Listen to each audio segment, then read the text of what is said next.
ranqueando as duplas da temporada de 2026 da Fórmula 1. É isso aí, mais um vídeo de previsão em relação à temporada de 2026, mais um vídeo de ranqueando coisas da temporada de 2026, eu falei de ranqueando coisas, né, ranqueando coisas da temporada de 2026, os famosos vídeos de pré-temporada, né, os vídeos que a gente tem que postar na pré-temporada, ainda tem alguns planejados para sair, vai ter mais vídeos de simulação ainda, não se preocupem, eu já tô fazendo um aqui que foi muito pedido por vocês, foi o que vocês mais pediram para fazer, que é o vídeo simulando várias lendas da Fórmula 1 correndo no mesmo grid, quem seria campeão mundial. Eu já comecei aqui a montar o save, só falta começar as simulações de fato, mas já tá bem interessante esse vídeo. Só que agora a gente vai fazer mais um vídeo se preparando para a temporada de 2026, e no vídeo de hoje eu vou pegar as 11 duplas que nós temos de todo o grid e eu vou ranquear elas, para mim da pior dupla até a melhor dupla.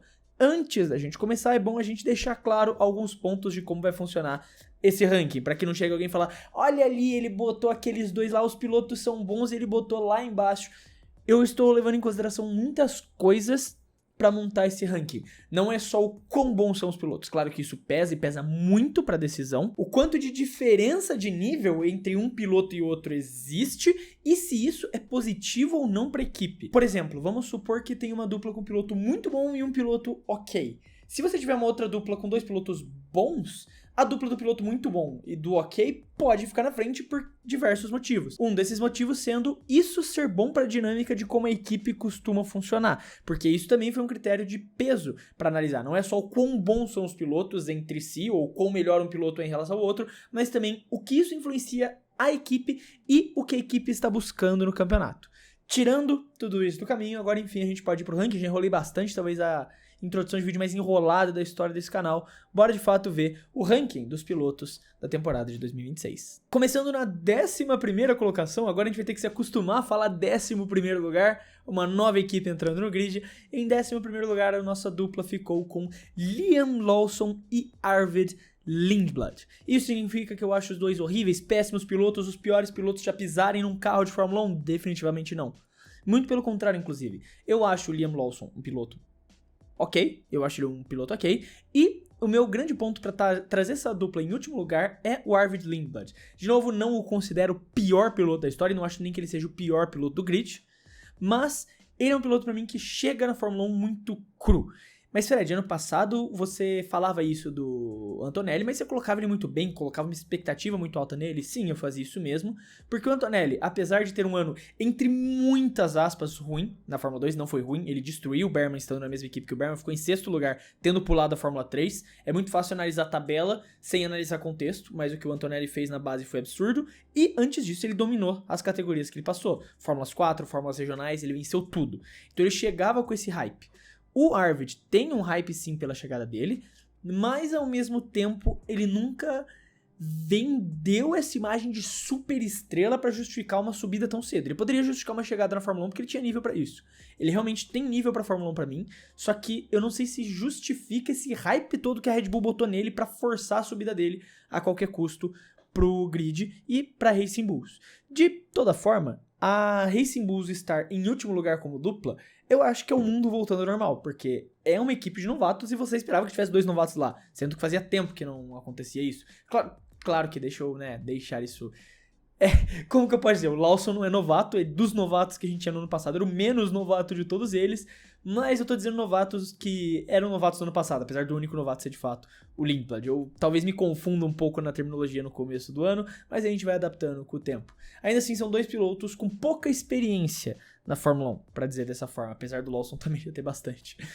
Ainda assim, o Lawson não é um piloto que chama muito dessa questão fora da curva pra mim, e o Lindblad chega ali precisando se provar muito e justificar essa subida cedo pra Fórmula 1. Por conta disso, eu coloco essa como essa dupla como a pior dupla do grid. De novo, não acho eles ruins, mas considerando tudo isso, peso da dupla, diferença de nível e importância pra equipe, eu acho essa a pior dupla que a gente tem no grid em 2026. Próximo nome da nossa lista, em 10º lugar, agora sim, abrindo o top 10, a gente tem Fernando Alonso e Lance Stroll. E aqui já é um momento que eu preciso clarificar as coisas. Eu não digo isso pelo Alonso, muito pelo contrário. O Alonso é um baita do piloto. O Alonso é claramente um grande piloto e não há discussão quanto a isso. O meu grande ponto aqui é a questão do Lance Stroll.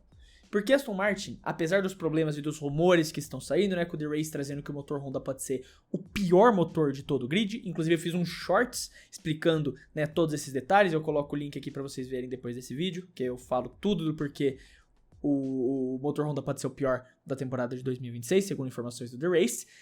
Mas, principalmente porque Aston Martin chega ali, não, eu tô investindo milhões, fábrica nova, Adrian Newey, em parceria exclusiva com a Honda, e Stroll no carro. Sabe, o Stroll, ele é claramente um peso pra essa equipe.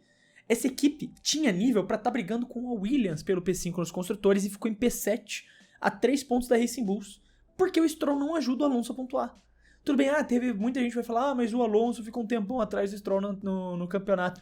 Cara, o Alonso só ficou atrás do Stroll no campeonato porque o carro dele quebrava toda hora. Em Mônaco lá ele tava apontando, quebrou. Em Imola não quebrou, né? Mas ele deu azar, ele tava bem na corrida e daí ele parou pra fazer a parada dele, deu o safety car lá e jogou ele pro fundo do pelotão.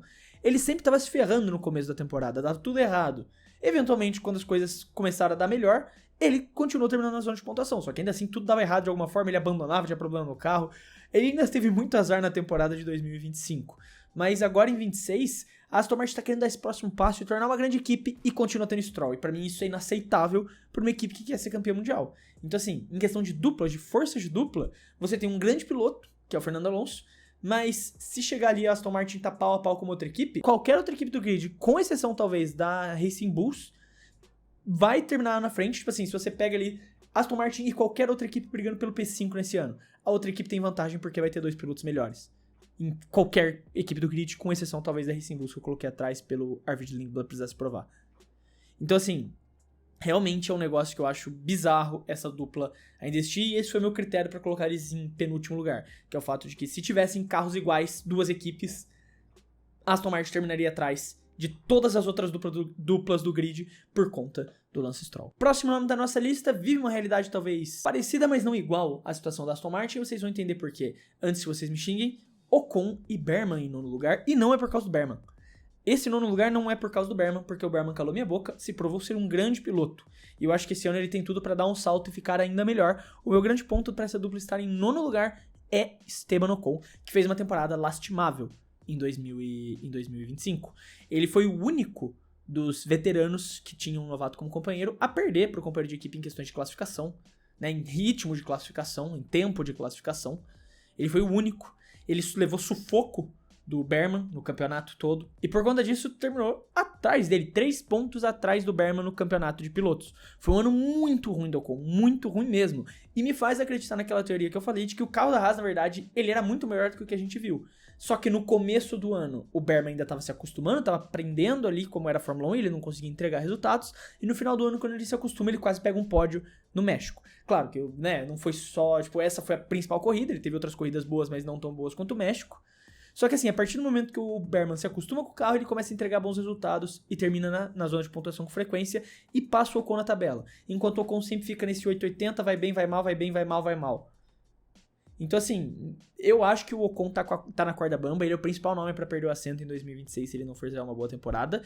E hoje, pra mim, ele é um piloto, tipo assim, uma sombra do que ele já foi, como por exemplo em 2021, no qual ele vence a corrida fazendo uma grande prova. Claro que contou com a sorte pra aquilo, mas ele fez sim uma grande prova e fazia boas temporadas. Nesse último ano na Haas, ele foi péssimo, e se nesse ano for o que for no ano passado, ele não só vai afundar a Haas, como vai perder o emprego na Fórmula 1 também. Próxima dupla em oitavo lugar é Pierre Gasly e Franco Colapinto. O Pierre Gasly, pra mim, é um piloto muito bom, um piloto talvez subestimado que a gente tem no grid hoje. Ele costuma entregar resultados bons para equipes ruins que ele pilota, e nessa Alpine mais uma vez fez isso, frequentemente colocando o carro no Q3,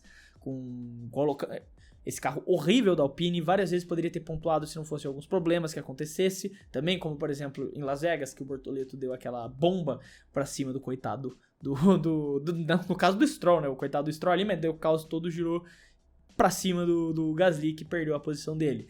Então assim, ele também teve alguns azares nessa temporada, mas ele fez milagres com esse carro da Alpine. Eu coloco ainda o Colapinto na frente, né, o que me pesou aqui na discussão entre quem fica atrás entre Ocon e Berman e Colapinto e Gasly, é o fato de que quando você pega os dois pilotos, eu acho o Berman melhor que o Franco, mas eu acho o Gasly muito melhor que o Ocon e que o Berman. Então assim, você tem o Gasly aqui em cima, você tem o Berman aqui, E daí você tem o Colapinto na frente do Ocon pra mim, sabe?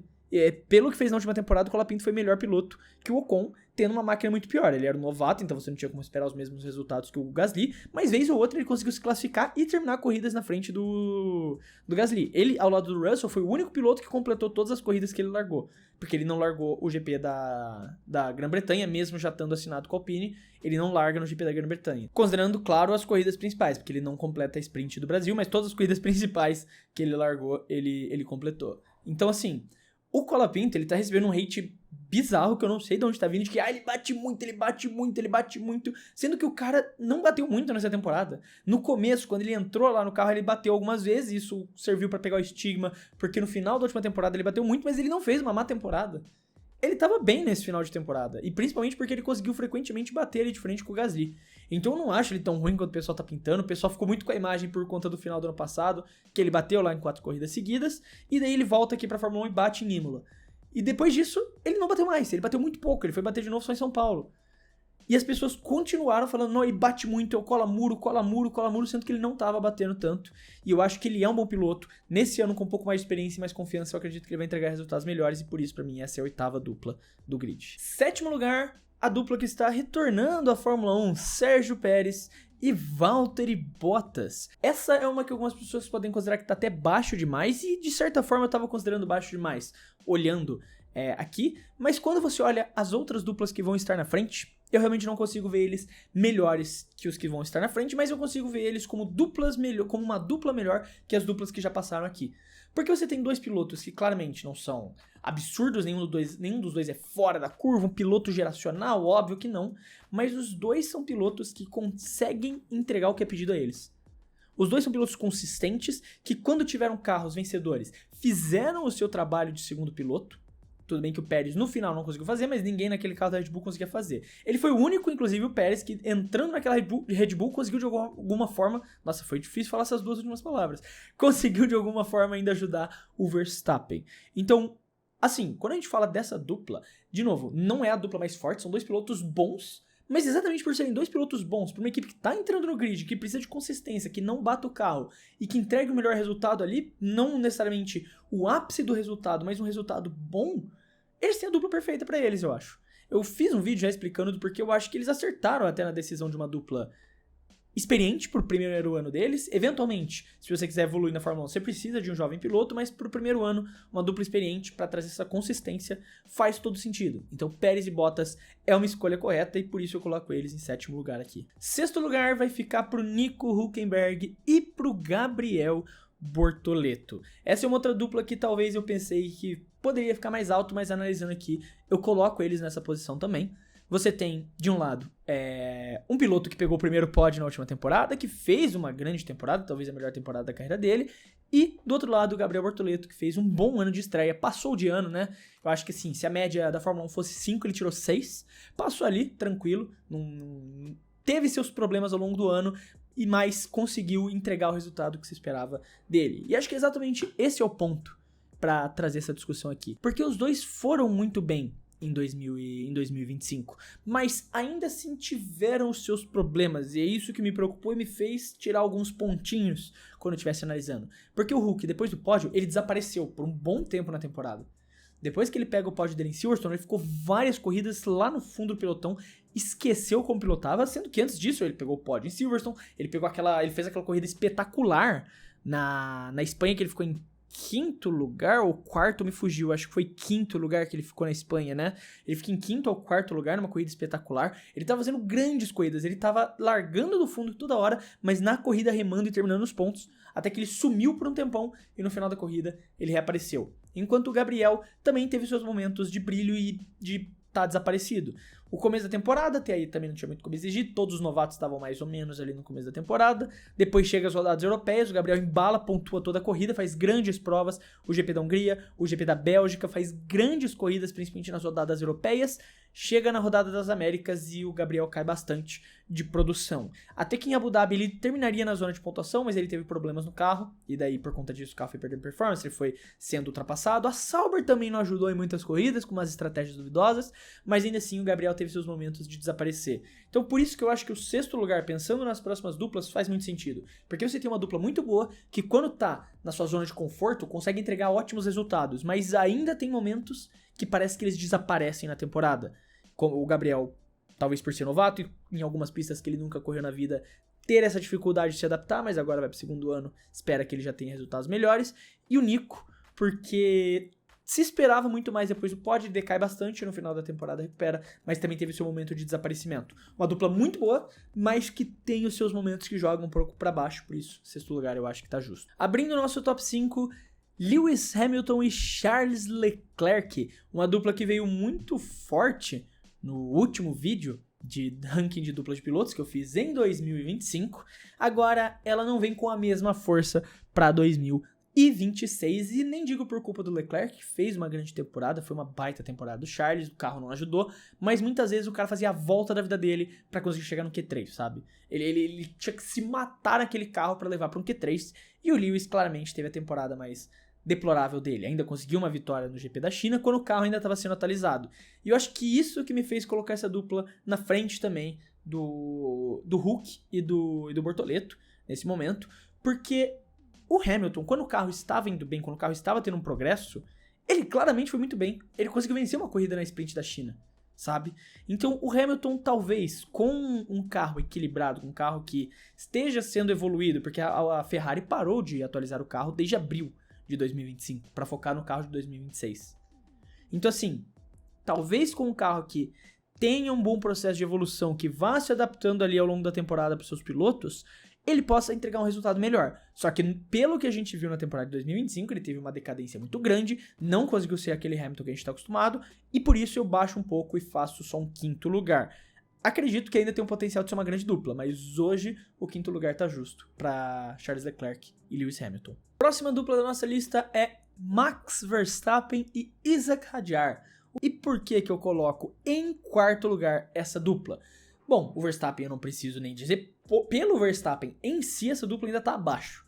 O que tá colocando essa grande dúvida de estar em quarto e possivelmente ter ficado em quinto era o Isack Hadjar, pela questão de ser o processo eterno da Red Bull.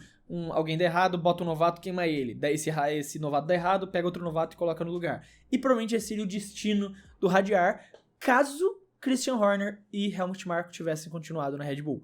Como agora eles estão sob a gestão do Laurent Mekies, que vai mudar muito essa dinâmica, um cara que está acostumado a trabalhar com pilotos novatos, gosta de trabalhar com o feedback dos pilotos, como o próprio Verstappen já elogiou muito ele, que é um cara que gosta muito de ouvir o que os pilotos têm a dizer para evoluir o carro.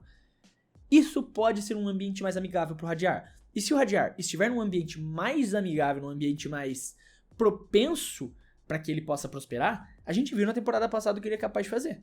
A gente viu o Hadjar em 2025 o que ele pode fazer quando ele tá bem. Ele pegou um pódio de Racing Bulls no GP da Holanda. Então, talvez por conta disso, ele consiga ter uma boa temporada. Mas é por isso mesmo que eu tenho que avaliar a situação da Red Bull para poder falar do quão importante o Hadjar vai ser. Se o carro estiver bom, se o carro estiver decente, eu acredito que eles têm total capacidade de ter uma dupla boa o suficiente para poder brigar até pelo título de construtores, quem saiba. Mas exatamente por talvez ser a primeira experiência do Hadjar brigando por um título, caso o carro da Red Bull esteja tão bom assim, isso eu acho que pesa um pouco contra. Porque das duplas que sobraram, claro, uma das duplas que sobraram não disputa títulos. Mas ainda assim, em questão de qualidade, de nível, de proximidade, do quão bons são, eu não consigo ver Verstappen. O Verstappen é melhor que todos, né? Pra mim, hoje ele é o melhor piloto do grid. Mas Verstappen e Hadjar, como uma dupla na somatória, sendo melhor hoje do que Albon e Sainz, Lando Norris e Piastri, e George Russell e Kimi Antonelli. O George Russell e Kimi Antonelli, pelo fato do Kimi Antonelli já ter tido uma experiência numa equipe que disputa títulos, apesar de não ter disputado no ano passado, né? Ter ficado em P2 nos construtores, porque a McLaren disparou, mas uma equipe que almeja isso, uma equipe que espera vitórias e pódios dos seus pilotos. O Antonelli já tem uma experiência nisso. Albon e Sainz, pelo equilíbrio, pela qualidade, pela experiência.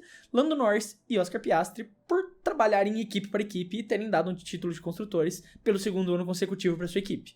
Então, considerando esses cenários, o Verstappen claramente é melhor, mas o Hadjar, por estar tendo essa experiência pela primeira vez, me fez colocar ele abaixo desses outros três nomes. E E abrindo inclusive o nosso top 3, o primeiro dos nomes é Alex Albon e Carlos Sainz. Para mim essa é a terceira melhor dupla de todo o grid hoje, porque é uma dupla que soma muitos dos benefícios que as equipes procuram nos seus pilotos hoje em dia que não necessariamente encontram. Então que talvez hoje quem melhor tenha isso das equipes de ponta seja a McLaren. Mas agora falando da Williams, da dupla da Williams, eu acho que tem uma mistura muito boa aqui de qualidade com experiência. Porque o Sainz e o Albon, eles estão exatamente no meio termo, acho que dos dois quesitos, tanto de experiência quanto de qualidade. Para mim você tem dois bons pilotos ali e dois pilotos com uma boa experiência. Nenhum deles é piloto, tipo, fora da curva. Para mim, Sainz e Albon não estão na mesma prateleira de Leclerc, de Russell, de Hamilton, de Verstappen. E exatamente por isso que os dois juntos são muito bons. Principalmente para uma equipe como a Williams, que almeja consistência. A Williams hoje precisa de consistência e entrega de resultados. Precisa de pilotos que tenham a qualidade e a capacidade de manter esse carro na pista, entendam como o carro funciona e como ele pode evoluir, para ajudar na evolução, obviamente, e ao mesmo tempo que consigam dentro da pista maximizar os resultados. Claro que você teve, né, caminhos opostos dos dois na temporada. O Sainz começou mal e o Albon começou bem, e daí conforme o tempo passou, o Sainz melhorou e o Albon decaiu. Vamos ver como vai ser nessa temporada, mas um compensou pelo outro e por conta disso a Williams conseguiu terminar em quinto lugar de forma sólida no campeonato de construtores. E diferente do caso da Sauber, que foi um exemplo que eu falei, né, de pilotos que também tiveram momentos bons e momentos ruins, nos momentos bons eles foram muito mais efetivos em ajudar a equipe, a Williams no caso, do que nos momentos bons em geral da Sauber. E por conta disso, eu acredito que a gente tem aqui a terceira melhor dupla de todo o pelotão entre Albon e Sainz. Em segundo lugar, eu vou colocar Lando Norris e Oscar Piastri. Você pode ter todos os problemas que você quiser em relação aos dois, não considerar eles os melhores pilotos, achar que eles são frouxos, que seja. Você pode achar o que você quiser, mas você não pode dizer que eles não trabalham para a equipe. E exatamente essa é a maior crítica, na verdade, porque os dois fazem tudo que a equipe pede. E exatamente por isso que eles são uma ótima dupla para a McLaren. Porque eles são rápidos, eles conseguem, se tiverem um carro bom, eles comprovadamente conseguem vencer corridas, fazer pole positions e disputar título. Comprovadamente conseguem fazer isso, o Piastri até pouco no final, claro, mas venceu corridas ao longo da temporada, fez pole positions ao longo da temporada. O Lando Norris foi o campeão mundial, então claramente ele consegue fazer isso. Então você tem uma dupla de dois pilotos que com um carro bom podem disputar vitória, podem disputar pole positions e podem ajudar a sua equipe a ser campeão mundial de construtores. Por conta disso, nesse sentido, você tem aqui dois pilotos que eu não coloco nenhum dos dois na primeira prateleira. Aquela prateleira que eu falei, de que você tem de Verstappen, você tem Leclerc, você tem Russell, eu não coloco o Norris. Pra mim ele tá numa prateleira abaixo. De novo, isso não desmerece o título dele, muito pelo contrário, ele é campeão mundial e não tem ninguém que tire isso dele. Mas o ponto principal que eu quero dizer é, você tem aqui dois pilotos ótimos, ponto. Eles não são fora da curva, eles são dois pilotos ótimos e que estão dispostos a trabalhar pela equipe. Por conta disso, é a segunda melhor dupla. E você pode falar, porra, mas você acabou de fazer tudo isso e vai falar que Russell e Antonelli são a melhor dupla? E sim, a melhor dupla de 2026 pra mim é George Russell e Kimi Antonelli. Eu vou defender exatamente o porquê que eu acredito isso agora, usando essa lógica que eu venho falando, né, de você, bom, na McLaren eu falei que você tem dois pilotos ótimos, na Mercedes você tem um piloto muito bom, tipo, muito ótimo, fora da curva, que é o George Russell, e você tem um piloto ótimo pra mim já. No final da temporada, o Kimi Antonelli já mostrou que consegue atingir esse nível de ótimo. Talvez ótimo exagere um pouco, mas um piloto bom. Ele ainda não tá no ótimo, ele tá no muito bom aqui. Porque ele mostrou várias inconsistências, principalmente nas rodadas europeias, mas no final da temporada ele foi um grande piloto, apesar de ainda cometer seus erros. Só que o grande ponto pra mim nessa questão é, o Antonelli agora vai estar entrando no seu segundo ano de categoria, e ele claramente teve uma curva de evolução muito boa. E ele já está acostumado num carro capaz de vencer corridas. Se ele conseguir evoluir o que se espera dele nesse ano, o que se tem a expectativa, ele pra mim já atinge esse patamar de um ótimo piloto.